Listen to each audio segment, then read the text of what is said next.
હિન્દુસ્તાનનો ઘરેલું અને વસંતભાઈ ગજેરા આવો મા ભગવતી લક્ષ્મીના આશીર્વાદ જેની માટે છે વસંતભાઈ ગજેરા આજ ગોપાલ ગ્રામમાં આપણું હાર્દિક હાર્દિક હાર્દિક સ્વાગત છે સાહેબ જોરદાર તાળીઓના નાદથી વસંતભાઈ ગજેરા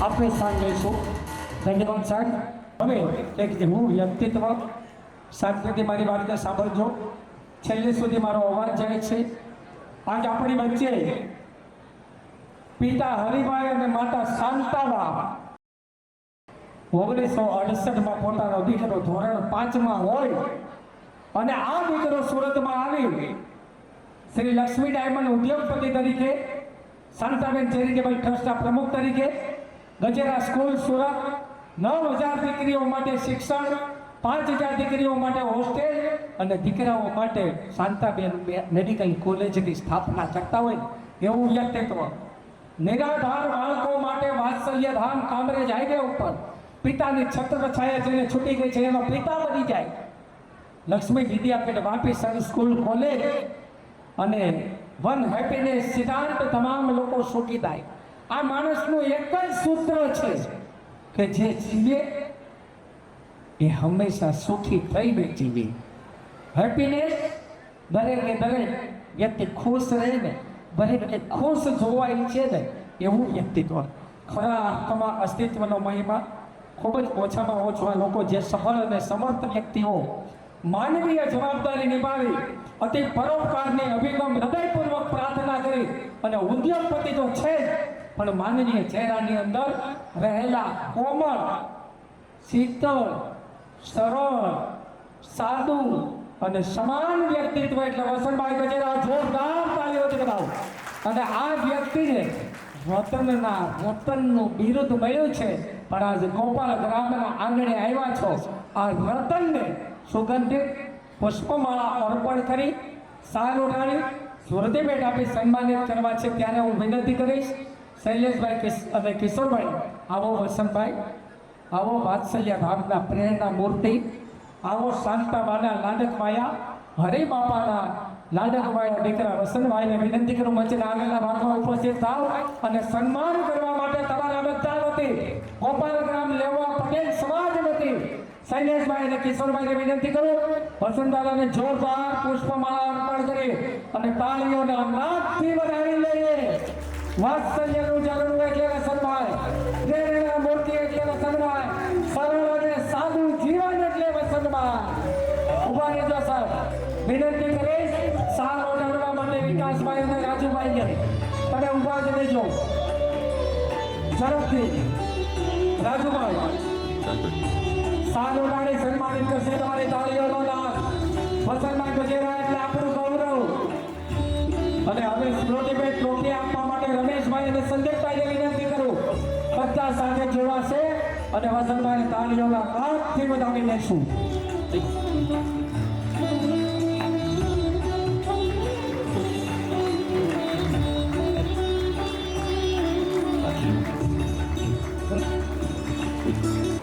હું જેને કોઈ પણ સ્ટેજ ઉપર કાર્યક્રમનું સંચાલન કરતો હોય અને વસંતભાઈ આવે છે ને ત્યારે હું ચોક્કસ કહું છું મને ખબર નથી ઓડિયન્સમાં તો મારા હૃદયમાં ચોક્કસ વસંત ખીલી જાય છે ઋતુ ગમે એ હોય પણ આ સાહેબ આવે એટલે અંદરથી પ્રકૃતિ આપે કે ના આપે મા સરસ્વતીની કૃપા થાય કે ન થાય પણ અનાથ બાળકોને જે વાત્સલ્ય ધામમાં સેવા કરે છે એના એક અંશના 99.99માંથી 0.0 એના આશીર્વાદ કદાચ મને મળી જાય છે હું આટલું બોલી શકું છું કારણ કે નિસ્વાર્થ ભાવની સેવા છે આ વ્યક્તિની આપણે આપણા ગામ પરિવાર માટે કદાચ આવી શકીએ કે ના આવી શકીએ આ વ્યક્તિ એક દિવસમાં 4 સ્નેહ મિલનમાં હાજરી આપી શકે તાલુકાનું હોય જિલ્લાનું હોય કુટુંબનું હોય અને આ ટ્રાફિકની અંદર જવું આ ઉંમરે જવું કેટલા વ્યસ્ત હોવા છતાં અને વસંતભાઈ ઘણા બધા કાર્યક્રમમાં બોલ્યા છે કે ગોપાલ ગ્રામ મારું હૃદય છે આ વસંતભાઈ આપણા ગામને હૃદય સમજે છે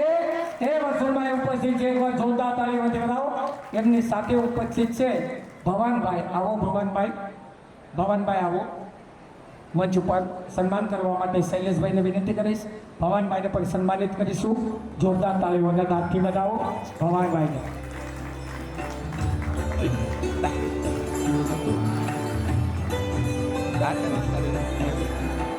અને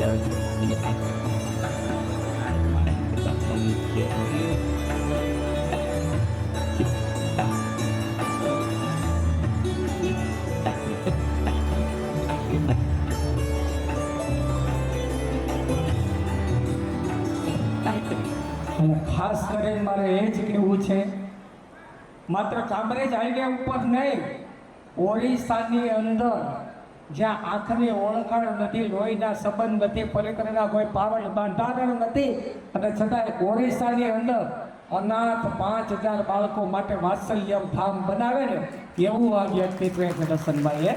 ખરેખર વન હેપીનેસ જેમનો સિદ્ધાંત છે, તમામ લોકો સુખી થાય. અને જેને વતનના રતન તરીકે બિરુદ મળ્યું છે, આ વતનનું રતન, એ રતનમાં હૃદયમાં ગોપાલ ગામને સ્થાન આપ્યું છે. અને આપણા કાર્યક્રમમાં ઉપસ્થિત છે ત્યારે હું વિનંતી કરું, આવો સાહેબ આપના આશીર્વાદ રૂપી પ્રવચન અને પ્રાસંગિક ઉદ્બોધન માટે વસંતભાઈને વિનંતી કરું કે જોરદાર તાળીઓના નાદથી બનાવો.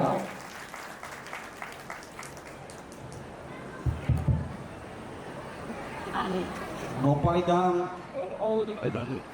અને એમાં આજે સ્નેહ મિલન અને એટલી મોટી સંખ્યામાં એક નાનો ગામ અને એટલી મોટી સંખ્યામાં ઉપસ્થિત જે કોઈ ટ્રસ્ટીઓ, આગેવાનો અને જેમણે પણ આજે મહેનત કરી અને એકઠા કર્યા છે એને હું પહેલાં તો અભિનંદન આપું છું, ધન્યવાદ આપું છું કે આ મહેનત કરવી એ કોઈ નાનીના ખેલ નથી.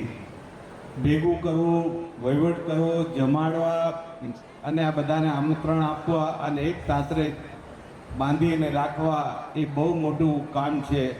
અને એ ગોપાલ ગામના જે કે આગેવાનો બધા જ આ કરી રહ્યા છે એને હું વંદન કરું છું.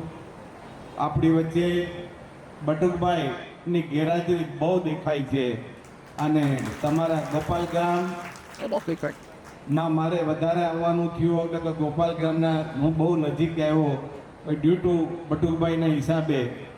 અને તમે લોકો આજે નહીં પણ હું જ્યારે ગોપાલ ગ્રામ આવ્યો ત્યારે પણ મને બહુ માન આપ્યું હતું. વતનના રતનમાં પણ તમારા ગામજનો પણ બહુ આવ્યા હતા, એનો આનંદ છે. પરમ દિવસે ભાઈ શ્રી શૈલેષભાઈનો ફોન આવ્યો, મને કે વસંતભાઈ આવવાનું છે. મેં એની મોમેન્ટ હાથ પાડી અને એને મેં એ જ કીધું ખાલી લોકેશન અને એડ્રેસ મોકલી દો એટલે હું તમારે ત્યાં પહોંચી જઈશ. આજે મારે મારા ઘરે જવાનું છે એટલે મારે ઘરે જવામાં મને આમંત્રણ ન જોઈએ, મારે ઘરે જવા માટે મારે માનપાન ન જોઈએ. એટલે અમરેલી જિલ્લો એમાંય ખાસ કરી ગોપાલ ગામ એ બહુ નજીકથી અમે બધાને ઓળખીએ છીએ, ભેગા થઈએ છીએ. અને આજે એટલી મોટી સંખ્યામાં બહેનો છે, ભાઈઓ છે. અને જો કે હું મારે વાત કરવાની છે, એ વાત કડવી છે, હું મીઠી વાત કરી નહીં શકું અને મીઠું વાત નહીં બોલી શકું. આજે ભાઈશ્રી વાત કરતા હતા 5000 દીકરી રે, 10,000 દીકરી ભણે, વિદ્યાસભામાં આજે 8,500 બાળકો ભણે, વાત્સલ્યદાન, આ બધી જ વસ્તુ ક્યારે બની, કેમ બની, એનો જો દાખલો લેવો હોય તો તમે મારી સામે બેઠેલા એક એક વ્યક્તિ વસંતભાઈ જ છે, મારી સામે બેઠેલી એક એક બેન શક્તિ જ છે. પણ તમારે લોકોને પોતાને અંદર આત્માથી વિચારવું જોઈએ કે ભગવાને મને બધું જ આપ્યું છે, હાથ પગ બધું જ. હવે આપણે ઘટે છે તો શું ઘટે છે વિચારો, ઘટે છે તો શું ઘટે છે? મહેનત. ઘટે છે તો શું ઘટે છે? Positive think. આપણે પોઝિટિવ વિચારીએ નહીં, મહેનત ના કરીએ અને અંધશ્રદ્ધામાં જઈએ ને કાંઈ ન મળે. ભૂખ સિવાય બીજું કંઈ છે જ નહીં. આજે મારી બહેનોને મારે એ કહેવું છે, માં ભગવાન છે, તમે દીકરી છો, આજે તમે દીકરી છો, કાલ કોઈની પત્ની બનશો, પત્ની બન્યા પછી દાદી બનશો, અને દાદી બન્યા પછી તમે સરપંચ પણ જશો, અને એક માં એક સારું કાર્ય કરશો.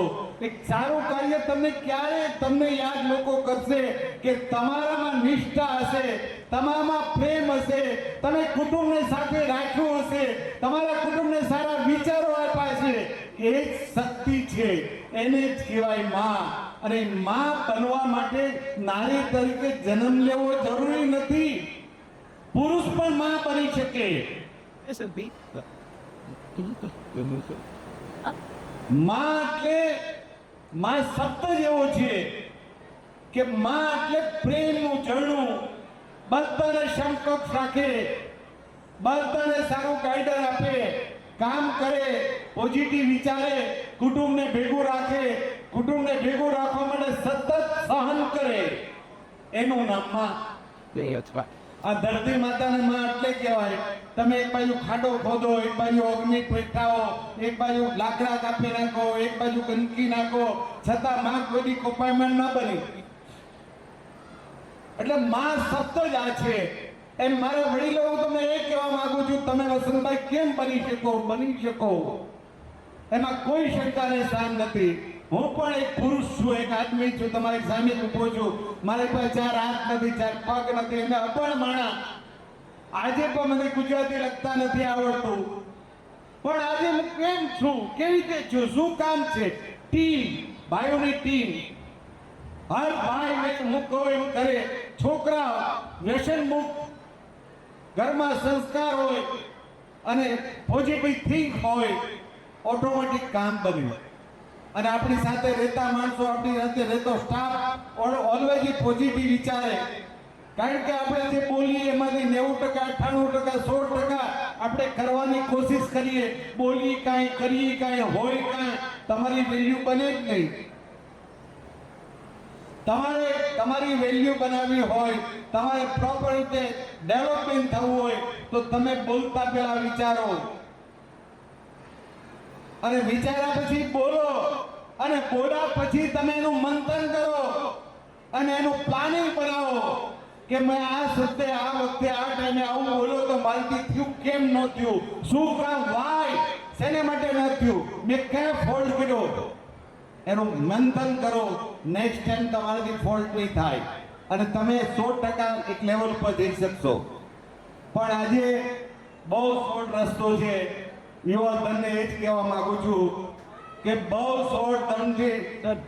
શોર્ટ રસ્તાથી કદાચ તમે 2 પૈસા કમાઓ, તમારી પાસે સારી ગાડી આવશે, સારા કપડાં પહેરશો, સારો ફ્લેટ લેશો, પણ તમે પાછળ કંઈ નહીં આપી શકો. કારણ કે નબળા વસ્તુમાંથી નબળી વસ્તુ આવેલી હોય, એમાંથી કંઈ પણ બચતું નથી. સર્વાને આપણે છેલ્લે દુઃખી થવાનું હોય. તમે વિચાર કરો, તમારી સામે બોલતો વ્યક્તિ આજે પણ 53-54 વર્ષ ચાલે છે. લક્ષ્મી ડાયમંડ આજે પણ ભેગું છે, ફેમિલી આજ પણ ભેગું છે. હમણાં જ 2 વર્ષ અમે જુદા થયા, 1.5 વર્ષ થયું, પણ છતાંય કોઈને ખબર નથી કે કેમ અમે જુદા થયા, શું છે શું નહીં. કારણ કે એક પણ ભાઈ બોલ્યો નહીં, એક પણ ભાઈ કંઈ કીધું નહીં. કારણ આપને દેવાની ભાવના છે, કોઈ લેવાની ભાવના જ નથી બધા ભાઈઓને. એ વિઝન છે, વિચારો છે. એટલે મિત્રો, આજે યુવા ધનને હું કહું છું કે જો તમને તમારા હૃદયને સ્પર્શ થતું હોય તો આજથી તમારામાં જે કંઈ દૂષણ છે એને મુક્ત થાઓ. તમે જે પણ ખાતા હો, જે કંઈ પીતા હો, જે શરીરને યોગ્ય ન હોય ને પીવા લાયક ચીજ ન હોય, ન પીવી, ન ખાવાની ચીજ હોય ન ખાવી, અને સવારમાં ઉઠો, ટાઈમે ઉઠો. ટાઈમે ઉઠો, ત્યારે ઉઠો ત્યારે તમારો ચહેરો ખિલખિલાર હોવાથી, તમારી બોડી એક તંદુરસ્ત અને કંઈક કરવા માટેની ઉત્સાહ હોવાથી, અને પોઝિટિવ વિચારીને તમે આગળ વધો. કોઈ પણ કામ કરો, કોઈ પણ ધંધો કરો, એમાં તમને 100% સફળતા હોય, અને તમે એમાં 100% આગળ જઈ શકો. અને કદાચ હું એવું માનું છું, આજે હું તમારી સામે બેઠેલો બોલો માણસ આજે રિલાયન્સ ના બની શક્યો, ટાટા ના બની શક્યું, અદાણી ના બની શકે, એનાથી મને ગમ ન હોવો જોઈએ. હું 2 ટાઈમ મારી સાથે 3 ટાઈમ સાહિત્ય હું જમું છું, મારો પરિવારને સારી રીતે હું રાખું છું, મારા પરિવારને સારું એજ્યુકેશન આપી શકું છું, મારા પરિવારને હું ભેગો રાખી શકું છું, મારો પરિવાર પ્રેમથી રહી છે એને સારું માર્ગદર્શન આપું છું. એ બહુ મહત્વનું પાઠ છે. આજે લક્ષ્મી આજે મારી પાસે છે, કાલ ના હોય. મારા છોકરાના ભાગમાં મહેનત હોય તો મહેનત કરે પણ સારી રીતે રહીને એ સાચી વાત છે. એટલે બહેનો, બને એટલું તમે ઘરને ભેગું રાખવાની કોશિશ કરો. દેરાણી જેઠાણી કંઈ પણ વસ્તુ પીને જીવો, માફ કરો અને સંગઠિત રહો.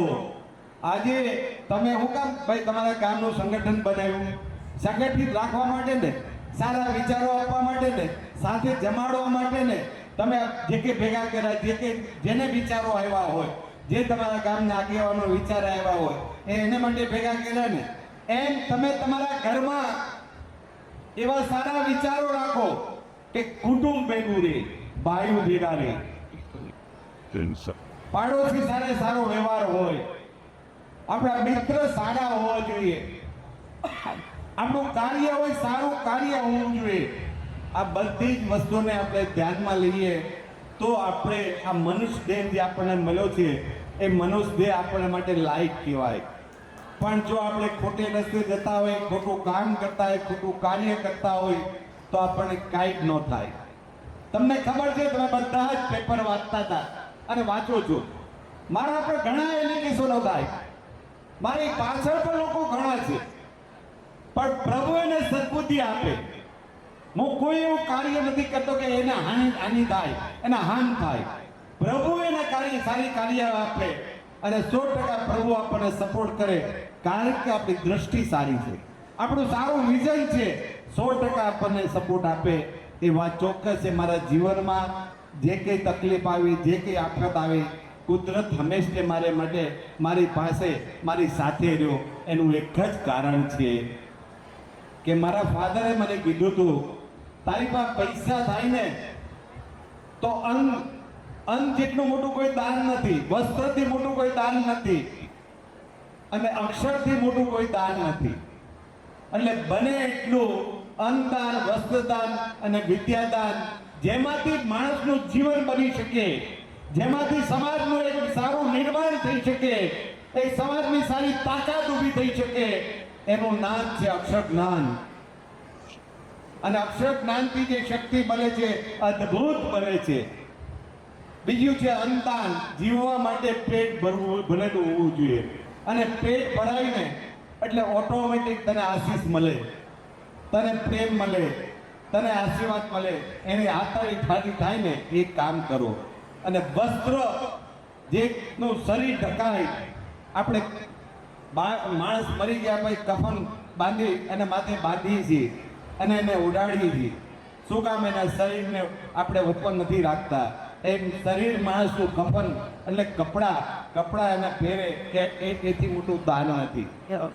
તો મિત્રો, જીવનમાં ઘણી વસ્તુ આપણા ગરડાઓએ આપણને જે આપી છે, એ ગરડાએ જે આપેલુંનું આચરણ આપણે નથી કરતા અને આપણે અત્યારે ખોટે રસ્તે જઈ રહ્યા છીએ. આજે આપણે એમ કહીએ, કોઈક આપણને દુઃખી જાય ને આપણે કોઈ બાબા સાધુ પાસે જઈને બાબા સાધુ એમ કે તું શનિવાર રહે, રવિવાર રહે, સોમવાર રહે, તું અહીંયા આ જળ ચડાય, તું અહીંયા આ કર ને તું આ કર. ભગવાન ક્યાં છે? આત્મામાં. ભગવાન ક્યાં છે? ઘર એક મંદિર છે. ઘરમાં તમારા મા બાપ હોય, તમારા બાળકો હોય, તમારા કાકા કાકી હોય, દાદા દાદી હોય, ભગવાન જ છે જેને તમને જન્મ આપ્યો. તમને ચાલતા નહોતું આવડતું ત્યારે એને ચાલતા શીખવાડ્યું, તમને ખાતા નહોતું આવડતું કે ખાતા ખવડાવતા શીખવાડ્યું, અને માએ તમને 9 મહિના તેના પેટમાં રાખ્યો, અને માં કોરામાં હુકામાં ભીનામાં હુતી અને કોળામાં હુવડાયો તને. એનું નામ માં છે અને એ માને ભગવાન છે. એટલે ઘર એક મંદિર છે. મંદિરમાં બધું જ છે, ઘરમાં બધું જ છે. તમે ઘેરે માયા ભજન કરો, ભક્તિ કરો, બધું ઘેરે કરો, અને ઘરમાં રહીને તમારા વડીલોને પ્રેમ આપો. એની પાસેથી પ્રેમ લો, એની પાસેથી જ્ઞાન લો, એની પાસેથી સંસ્કાર લો. રોડ ઉપર તમારે કીર્તન ગાવાની જરૂરિયાત નથી. રોડ ઉપર તમારે નાચવાની જરૂરિયાત નથી ને કંઈ જ નથી, કોઈ જગ્યાએ કંઈ જ નથી. મહાભારતમાં ગીતામાં એ જ કીધું કૃષ્ણે, હું તારી સાથે બધી જગ્યાએ છું. શિવ ભગવાને એ જ કીધું છે શિવ પુરાણમાં, હું કણ કણમાં છું, એક એક વસ્તુમાં હું છું શિવ. બધું જ આપણને કીધું છે. આત્મા શું પરમાત્મા, અને પરમાત્મા એ જ આત્મા. આજે હું બોલું છું તમારી સાથે, 10 મિનિટ પછી મને કંઈક એન્ટ્રી આવે કે કંઈક આમાંથી દીવો બુજી જાય, રામ બોલો ભાઈ રામ, અને વિયો જાય. ખબર જ નથી, કોઈ જોતું જ નથી કે આનો દીવો ક્યાં ગયો, ક્યાં વિયો ગયો. વસંતભાઈ અહીંયા ગયા તરત એના માટે રેડી જશે બીજો જીવ. અને બીજા જે પહેલામાં જ આપણે વર્ષો પહેલા પણ ભેગા થયા છીએ, હજારો વર્ષ પહેલા પણ ભેગા થયા છીએ. આ સંસાર જ્યારે સૃષ્ટિનું રચન થયું કરોડો વર્ષ થયા, ત્યારે આપણે આ જીવતા જ આવ્યા છીએ અને આપણે સાથે રહેતા જ આવ્યા છીએ. કોઈ પણ કાળે કોઈ પણ જગ્યાએ આપણે ભેગા જ છીએ. એટલે મારો મિત્ર એ કહેવા માંગુ છું, જેટલું બને એટલું ઘરને મજબૂત બનાવો, કુટુંબને સાથે રાખો, બધા જ ભાઈઓ ભેગા રહો અને ભેગા રહી સંગઠિત રહી અને આગળ વધો તો 100% તમે આગળ વધી શકશો. એમાં કોઈ શંકાને સ્થાન નથી. આ મારું કહેવું, મારું માનવું, મારા જીવનમાં જે વસ્તુ બની તે હું તમને કહેવા માંગુ છું. આમાં અતિશોક્તિ કોઈ નથી કહેતો. આ જ વસંત 14 વર્ષની ઉંમરે ચડ્ડી પહેરીને અહીંયા આવેલો અને 15/5/72 મેં 17 વર્ષની ઉંમરે કારખાનું ચાલુ કર્યું. મારા ફાધરે જ મને 10,000 રૂપિયા આપેલા અને એ જ ઘંટી નીચે હોઈ જતો હતો અને એ જ ઘંટી 6 વાગે ચાલુ થાય, રાતે 10 વાગે 11 વાગે કામ આવતું હતું. અને એ મહેનતનું જ આ ફળ છે અને મહેનતથી જ હું આગળ વધ્યો છું. એમાં કોઈ શંકાને સ્થાન નથી. મારા ભાઈઓ, મારા કુટુંબ, મારા મિત્રએ, મારા સગા સંબંધીએ શું પણ મને સપોર્ટ આપ્યો, જબરજસ્ત સપોર્ટ આપ્યો. લક્ષ્મી ડાયમંડ એક વર્લ્ડ વૃક્ષ બન્યું હોય તો એના કુટુંબજનો, સગા સંબંધીઓ, અમારા એમ્પ્લોયમેન્ટ, અમારા કારીગરો એ બધાએ એને જતન કર્યું છે, દિલથી મદદ કરી છે, દિલથી મહેનત કરી, એટલે આ લેવલ ઉપર થયું. આજે મને વાત્સલ્યદાન કેમ કરવાનું મન થાય, સંકુલ એજ્યુકેશન શું કામ કરવાનું મન થયું, દીકરીની સંસ્થા હું કામ ઊભું કરવાની મન થઈ, મારા ફાધરે આપેલા વિચારો. દુનિયા રખડતો હતો ત્યારે મને ખબર પડતી હતી, અમેરિકા યુરોપ જાઓ ત્યારે, કે ઇંગ્લિશની વેલ્યુ શું છે, દીકરી ભણેલી હોય તો દીકરી શું કરી શકે, તમે ક્યાં લેવલ ઉપર જઈ શકે, એને મને અહેસાસ હતો. મિત્રો, તમે એ પણ કહેવા માંગુ છું, સંકુલ આપણું જે અમરેલી છે જેની સ્થાપના 97માં થઈ અને 11 વર્ષ સુધીના રેકોર્ડમાં 30-80 હજાર દીકરીઓ કોલેજ કરીને બહાર નીકળી. તમે વિચાર કરી લો, 80,000 દીકરીઓ એ સંસ્થામાં ભણીને બહાર નીકળી. તમે વિચાર કરી લો, કલ્પના કરી લો, એ તાકાત કેટલી મોટી બનશે આવતા દિવસોમાં. એટલે બને એટલું આ સારું કામ કરવા માટે ભગવાને મને શક્તિ આપી, એનાથી હું કામ કરી રહ્યો છું. અને આજે હું તમને એ પણ કહેવા માગું છું, અમરેલીમાં આપણે વાત્સલ્યદાન ચાલુ કરીએ છીએ અને આ જૂનથી અમરેલીમાં વાત્સલ્યદાન ચાલુ થઈ જશે. આ રવિવારે, આવતા રવિવારે હું 28 તારીખે, 24 તારીખે, 25 તારીખે જવાનો છું. એમાં તમારા ગામના, તમારા કોઈ પણ ગામના કોઈ પણ વ્યક્તિ, કોઈ પણ જ્ઞાતિના બાળકો, 1 થી 8 સુધી બાળકો, મા બાપ ના હોય, મા ના હોય, બાપ ના હોય, ગરીબ હોય, કોઈ પણ કોમ્યુનિટીના, એ અમરેલી આપણે એડમિશન આપવાનું છે અને એડમિશનમાં આપણે સ્ટાર્ટ કરશું. અને થોડું એ પણ વિચારીએ છીએ, હું તમને આજે એ પણ કહું, લેવા પટેલની કોઈ પણ દીકરો કે દીકરી મા ના હોય, બાપ ન હોય, એ તો ઠીક છે, પણ જે માણસ મા બાપ પણ છે પણ ઘરનું મકાન નથી, 1 વીઘો જમીન નથી અને એક વસ્તુ પણ કંઈ પણ નથી, એવી દીકરીઓને ભણાવવા માટે પણ મારું પ્રાયોજન છે. અને એવું પણ હોય તો અશોક, જ્યાં મનસુખભાઈ એટલે ચતુરભાઈ એમ કે સાવલિયા એ વહીવટ કરે છે, તો એમને જાણ કરવી, એને મળવું. મારી પાસે કોઈ એવો સમય ન હોય, હું ન જઈ શકતો, તમારો ફોન ન ઉપાડી શકતો, ન થાય, સોરી, પણ બાકીની સિસ્ટમ બધું ચાલે જ છે. એટલે મને કોઈ એમાં પ્રશ્ન નથી. મને એટલું માન આપ્યું, સન્માન આપ્યું, 2 શબ્દ બોલવાનો જે સમય આપ્યો, અને મને તમે શાંતિથી સાંભળો કે ગોપાલ ગામના ગોપાલ ગામના એક એક વ્યક્તિઓ અને જે કે શ્રેષ્ઠાઓ કે જે મને માન અને સન્માન કર્યા બદલ હું બધા સપનો આભાર માનું છું. જય હિન્દ, જય ભારત. ધન્યવાદ સાહેબ, ખૂબ ખૂબ આભાર. મારે જવાનું છે એટલે હું તમારી વચ્ચેથી જાઉં છું, કારણ કે મારા મામાનો દીકરો એક્સપાયર થઈ ગયો છે. હું ત્યાં બેઠો હતો પણ હવે પ્રથમ દિવસે ફોન આવ્યો એટલે મેં અડધો કલાકે મેં કીધું જી આવો. અસ્તુ, જય હિન્દ.